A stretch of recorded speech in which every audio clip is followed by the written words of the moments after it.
Donc maintenant on va passer à la preuve du théorème de Wang. Donc en fait on va voir que cette preuve là finalement elle n'est pas compliquée à comprendre, sûrement beaucoup plus compliquée à imaginer, parce que voilà, ça faisait 30 ans que des chercheurs travaillaient dessus, mais finalement il y a aucun argument très complexe dedans, et voilà, c'était un peu le chaînon manquant de toutes ces histoires là, mais finalement c'est pas si compliqué en fait la preuve.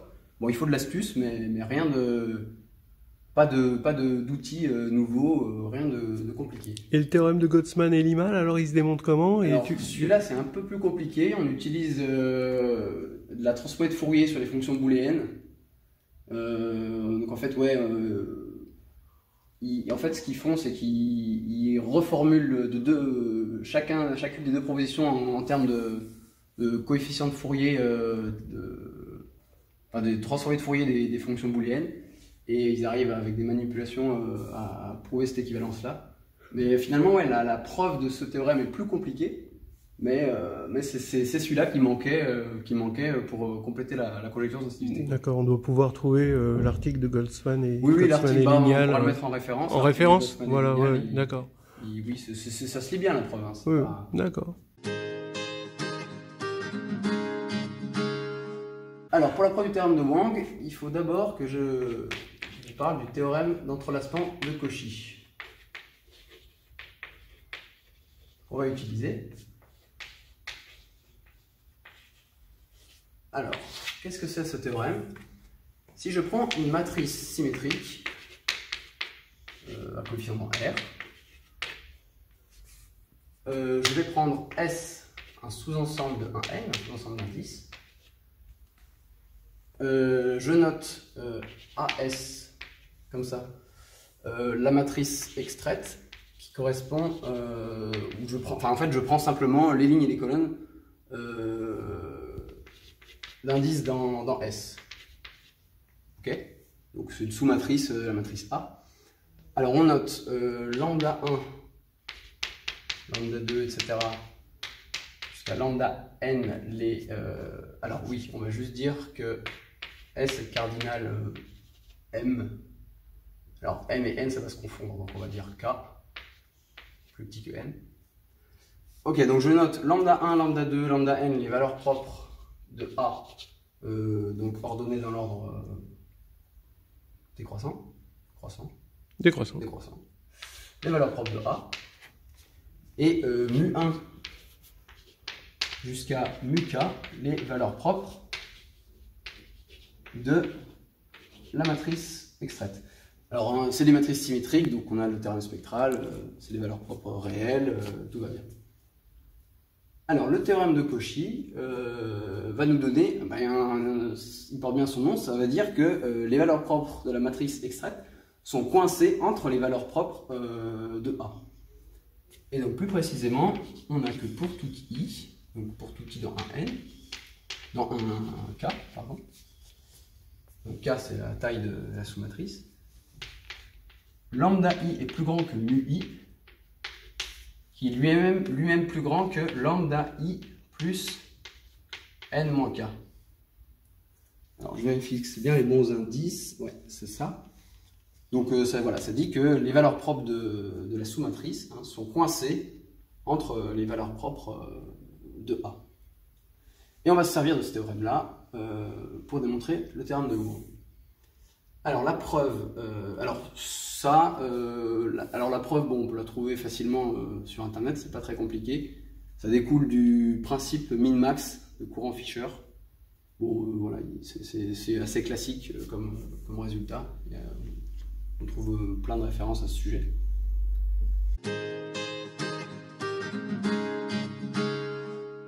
Alors la preuve du théorème maintenant, on va la décomposer en 3 étapes.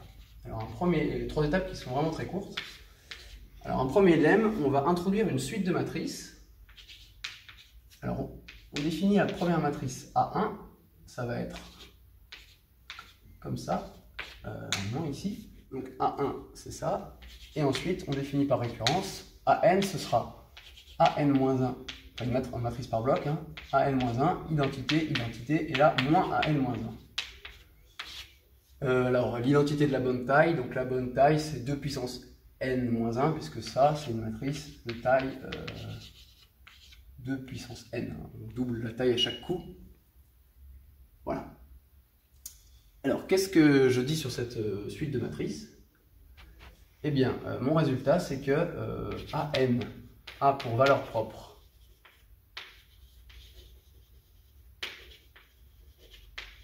racine de n et moins racine de n, et elles sont chacune de multiplicité 2 puissance n moins 1. De multiplicité égale chacune de multiplicité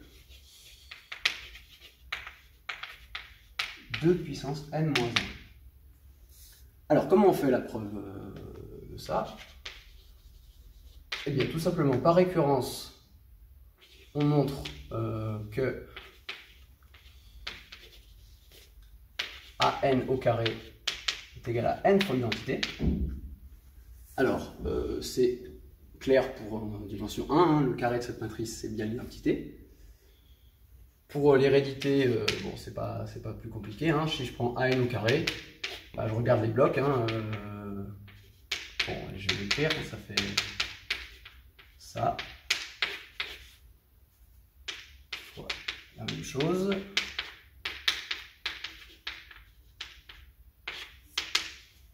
Et là, bah, si on fait les produits par bloc, bah, là je vais avoir AN-1 au carré, ici AN-1 au carré plus identité. Donc j'ai bien n plus 1 fois l'identité. Ici, AN-1 identité, hop là, on va avoir AN-1 moins AN-1, ça fait 0. Ici, pareil, on va avoir AN-1, ici, pardon. C'est une matrice symétrique. Oui, oui, c'est symétrique, c'est évident que c'est symétrique, bref, on a 0. Et là, ici, on va avoir encore le identité plus AN-1 au carré, donc on a bien n plus 1 identité. Donc ça fait bien n plus 1 i. Alors là, bon, c'est pas le même i ici, hein. Là, c'est taille 2 puissance n, et là, c'est taille 2 puissance n moins 1. Bon. Ok, donc rien de très compliqué ici. Donc ça, qu'est-ce que ça nous dit? Bah, ça nous dit que le polynôme minimal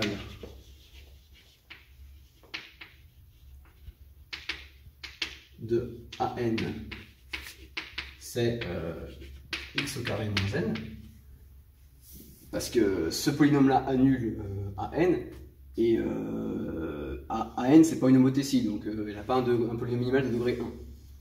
Donc, son polynôme minimal, c'est x carré moins n, donc ses valeurs propres, c'est racine de n et moins racine de n.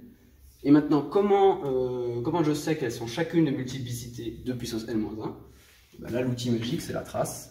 La trace de AN, c'est 0. Donc, les valeurs propres sont... on sait que la somme des valeurs propres avec multiplicité doit faire 0. Donc, elles sont forcément chacune de même multiplicité, donc de même multiplicité 2 puissance n moins 1. Voilà comment faire une eau là, au stade de Vélodrome avec 56 000 personnes. On fait maintenant le lien entre cette suite de matrices qu'on a introduites. On va voir pourquoi on les a introduites. Donc, on va faire le lien avec les sous-graphes de l'hypercube, avec un deuxième lemme. Alors, si j'ai...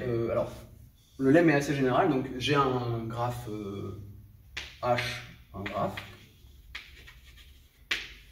A, une matrice à coefficient, une matrice symétrique, à coefficient 0, 1 ou moins 1. Dans 0, 1 ou moins 1. Moins 1, 0, 1. Donc, évidemment, c'est exactement ce qu'on a pour AN. Alors, on va faire le lien entre les valeurs propres de A et le degré maximal du graphe. Alors, il faut juste une condition quand même sur A, c'est que AIJ. Alors, AIJ, alors non, oui, on va dire que H, on note H a n sommets, et n, ça va être la taille de la matrice A. Donc on note les sommets 1 jusqu'à n. Okay. Et je dis que AIJ égale 0. Donc dans la matrice A, le coefficient IJ vaut 0. Si et seulement si I et J ne sont pas reliés dans le graphe. Okay. Donc en fait, pour ceux qui connaissent, A, c'est quasiment la matrice d'adjacence du graphe, c'est-à-dire qu'on met... c'est une matrice d'adjacence, On a une matrice indexée par les sommets du graphe et on met des 1 quand il y a une arête et des 0 quand il n'y en a pas. Bon, la seule différence avec la matrice d'adjacence, c'est que des fois je mets des -1 à la place de mettre les 1. Mais bon, voilà, c'est ce qui... Mais sinon, c'est... Bon, la valeur absolue de la matrice, entre guillemets, c'est la matrice d'adjacence du graphe H. Et donc, avec ça, qu'est-ce qu'on dit? Eh bien, je dis que le degré maximal de H est plus grand que la plus grande valeur propre de A. Alors, je réutilise les mêmes notations que dans le théorème de Cauchy, je note lambda 1, la plus grande valeur propre de A. Alors, ça, comment ça se démontre? C'est pas très compliqué non plus. Je prends un vecteur propre. Donc, un vecteur propre, c'est mon nul, tel que AV égale lambda 1 V. Je choisis I0 tel que I0 c'est la composante maximale du vecteur. Donc VI0 est plus grand que VJ pour tout J dans un N. Et maintenant qu'est-ce que je dis? Eh bien lambda 1 fois VI0, c'est égal à coefficient I0 de AV, puisque c'est un vecteur propre, de valeur propre lambda 1. Donc ça, si j'écris le produit matriciel, ça vaut la somme pour J allant de 1 à N des A I0J VJ. Ouais, c'est bien dans le bon sens. Et maintenant, VJ, bah, il est plus petit que VI0. Il me reste la somme de AI0J. Sauf que ça, c'est 0 si I et J ne sont pas reliés, et c'est 1 si I0 et J sont reliés. Donc je peux me dire que c'est juste la somme pour J relié à I0. Et donc ce machin-là, ça vaut le degré de I0 dans le graphe. Et donc c'est plus petit que le degré maximal, alors toujours fois VI0. Et ben là je peux simplifier, hein, ici et ici, puisque VI0 c'est pas 0, puisque le vecteur propre il est non nul. Donc on a bien que lambda 1 est plus petit que delta H. Waouh. Attends, tu veux dire en gros que toute l'astuce c'était de s'autoriser des -1 dans le graphe, dans la matrice d'adjacence, exactement, parce que du coup c'est afin d'avoir des valeurs propres. Ouais, pour avoir des valeurs propres. Et après maintenant il suffit de dire en fait le delta H on va l'exprimer comme lambda, donc il est plus grand que lambda 1 de A. Et avec ça, on va avoir le lambda 1 plus grand que racine de n. Ah, ok, je te laisse, vas-y, ouais. Continuer. Alors, bah, je vais effacer la preuve du lemme 2.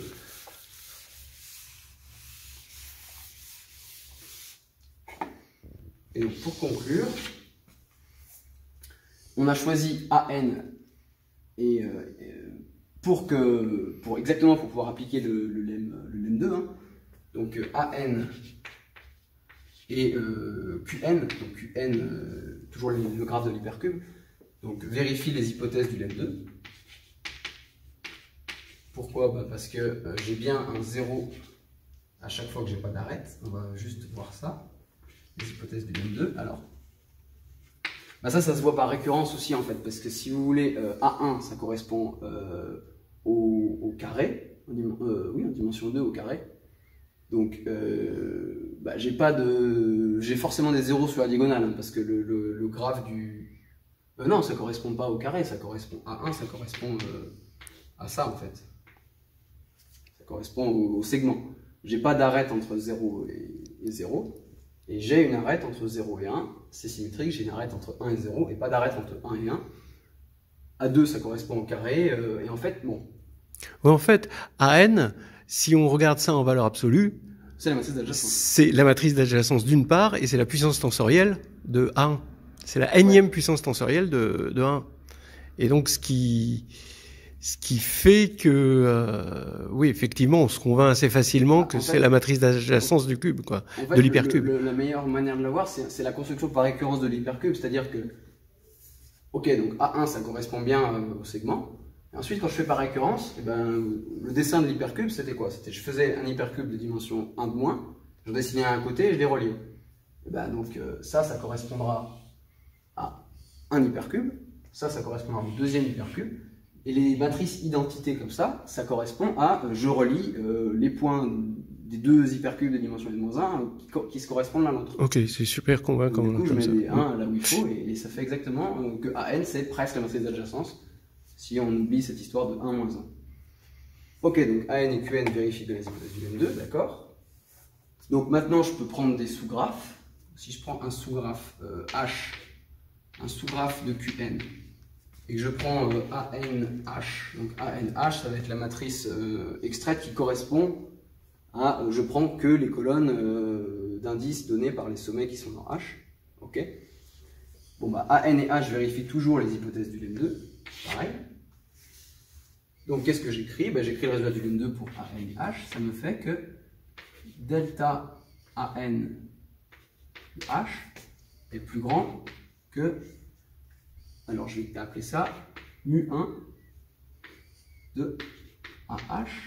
Bon, j'appelle ça mu1, c'est toujours la plus grande valeur propre, mais vu que c'est la matrice extraite, ici je l'appelle mu1 pour être cohérent avec les notations du lemme de Cauchy.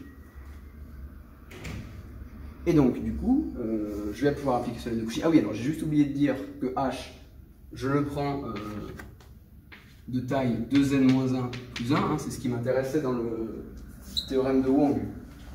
Je veux un sous-graphe de cette taille-là, de 2n-1 plus un sommet, et je vais montrer que delta h est plus grand que racine de n. Donc, alors qu'est-ce que j'ai écrit? Oui, non, c'est pas delta de la matrice, c'est delta de h. Hein. C'est là, c'est ANH. Pardon. Donc ça, c'est, j'ai appliqué le lemme 2 à ma matrice ANH et à mon sous-graphe H. Donc la taille, donc en fait ça correspond dans le théorème de Cauchy à ce que j'ai appelé K. Et le n ici, alors bon là c'est pas idéal, mais le n ici c'est en fait un 2 puissance n-1. Un 2 puissance n. Qui est la taille de cette matrice-là. Et de ce graphe-là. Donc finalement, qu'est-ce que j'ai? J'ai mu1, c'est plus grand que lambda 1 plus, alors n-k, donc 2 puissance n moins 2 puissance n moins 1 plus 1 de a n. Donc en fait ça c'est lambda 2 puissance n moins 1 de a n. Hein, parce que les 1 ils se simplifient, 2 puissance n moins 2 puissance n moins 1 ça fait 2 puissance n moins 1. Et donc ce truc là, ça vaut exactement racine de n. Pourquoi? Parce qu'on a montré que racine de n était valeur propre de a n de multiplicité 2 puissance n moins 1. Donc ça marche vraiment pile quoi. On est pile poil à la limite. Là il y aurait eu un de plus, on aurait eu un racine de n. Mais là on a bien ce qu'il faut. Et donc on a bien montré que delta h est plus grand que racine de n. Et ça conclut la preuve du théorème de Wang. Et donc de la conjecture sensibilité, donc qui s'appelle maintenant théorème de Wang. Magnifique. Voilà. 30 ans résumé en 15 minutes. Ouais, bah ouais, avec une astuce extraordinaire. C'est génial, c'est sûr que là.